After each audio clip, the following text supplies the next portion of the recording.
And now I would open the floor to Timo Kelder. So Timo, if you're there, the floor is yours, and very warm welcome, and thank you for being with us today as well.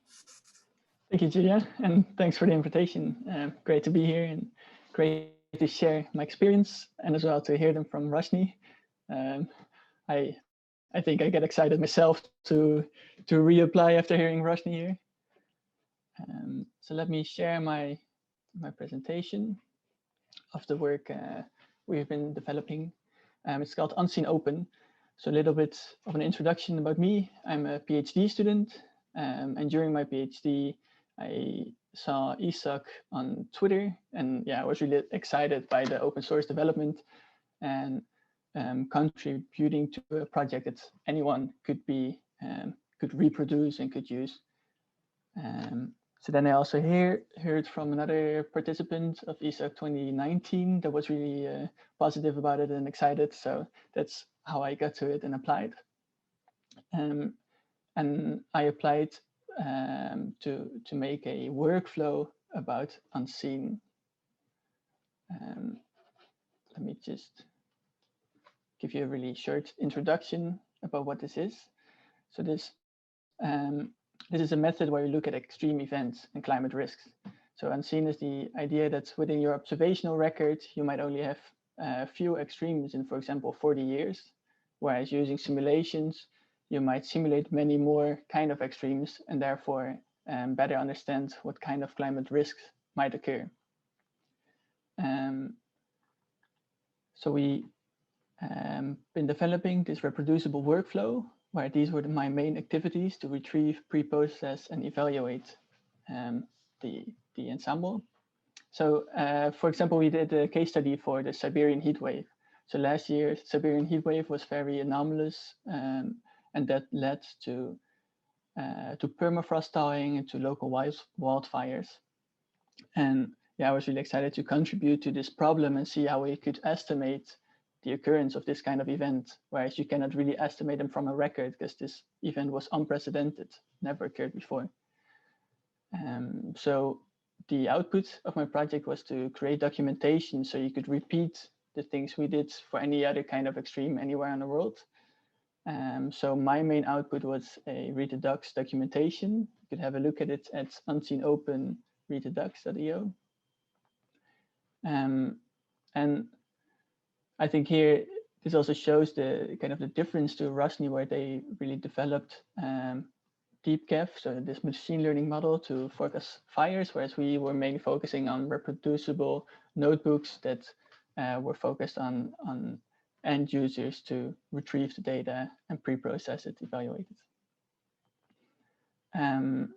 And one tip I got when I was writing my proposal is what I've written here as proposal tip, is to include a feasible planning with clear outputs, like Julia said, but also to have key outputs and additional outputs. So for example, for retrieval, the key output was to write this function to retrieve the data, but then an additional output would be to include this function on the CDS toolbox. So this was something that we could have done, but we didn't have the time to do it in the end. And therefore it was feasible to just only perform the retrieval. Whereas, for example, under evaluate, the key output was to evaluate different tests, but this additional output was to create an R package, which we did manage to do. So let me show you a bit about the Siberian heat wave that we studied. So this shows a time series on the left plot of the Siberian extreme heat with the blue crosses in reanalysis data. And the 2020 event was much higher than any of the events before. And then Unseen shows all the model simulations that were run. This indicates you have many more kind of extreme events in your model simulations than you have within the reanalysis. On the right shows one of the evaluation tests. So this evaluation test shows that, for example, the mean of the simulations is lower than error 5. And something really interesting here, I think, is that I produced these kind of plots, the technical code and the statistical evaluation, but then there's a lot of knowledge at ECMWF. So Julia referred me to someone else within ECMWF that could help me understand why this was happening and why there might be a bias. So I think that is also a really great benefit, that there's so much knowledge within ECMWF that you can use, and that everyone is happy to help you with your problem. A little bit about the output. So what does this mean for the Siberian heat?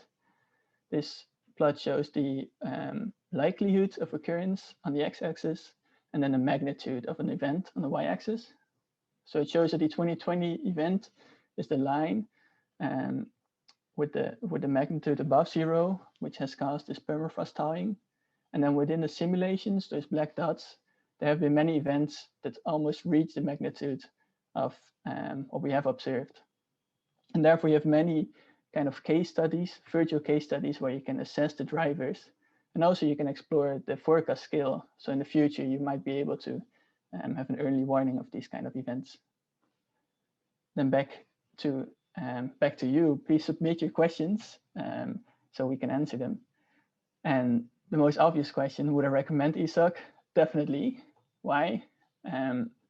First thing, great supervision. So we met every other week, and I think always I got a lot of excitement from these meetings, where I love the open source development, but also had a really steep learning curve. For example, I have never produced an R package, and I had not written read the docs documentation. So I've learned a lot and had a really steep learning curves over the months. And as well, it's a really supportive environment, I would say. So whenever I did not know something or didn't know how to do something, you can always ask for help. And yeah, there's a lot of expertise at ECMWF. So with that, I want to conclude and ask you to submit your questions so we can answer them. Thanks a lot. Thank you, Timo.